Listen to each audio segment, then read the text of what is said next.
اب آپ واپس آ رہے ہیں، ایک بڑی اہم بات بتانے لگا ہوں دنیاوی.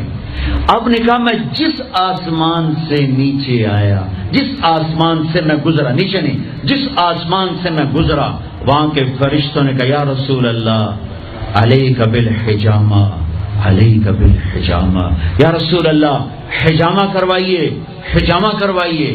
ساتوں آسمان کے فرشتوں نے کہا یا رسول اللہ حجامہ. حجامہ کیا ہوتا ہے؟ کپنگ، جس کو آج کل کپنگ تھوڑا تھوڑا ہمارے ملک میں بھی اس کا رواج ہو گیا ہے. یہ جتنا ٹاکسن ہے یہ کھال کے نیچے باریک رگوں میں جمع ہوتا ہے، گندا خون. میرے نبی کیا کرتے تھے، ایسے کپ ہوتے تھے، وہ تو چمڑے کے ہوتے تھے، تو اس میں ویکیوم پیدا کر کے اور اس کو یوں لگاتے تھے، یوں. پھر وہ وہاں جم جاتا تھا اور کھال ابھر آتی تھی، پھر اس کو ہٹا کے وہاں کٹ لگاتے تھے کسی چیز سے. آج بلیڈ ہے، کٹ لگا کر ہلکے ہلکے، پھر اس کو ویکیوم بنا کے پھر یہاں کاٹ دیتے تھے. تو اس سے جتنا گندا زہریلا خون ہے وہ نکل کے اس کپ میں آ جاتا ہے، پھر اس کو پھینک دیا جاتا ہے. اس کو کہتے ہیں حجامہ.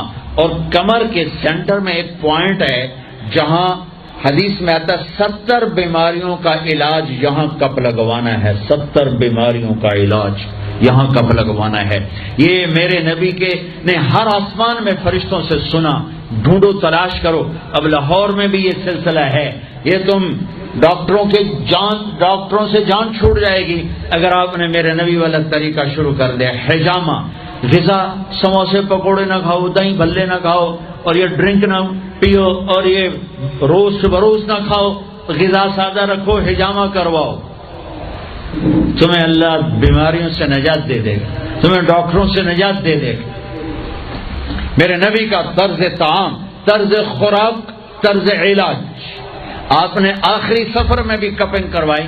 آپ جب حج پہ جا رہے تھے تو آپ نے یہاں کپ لگوائے، یہاں بن گئے راستے میں، یہاں اس جگہ.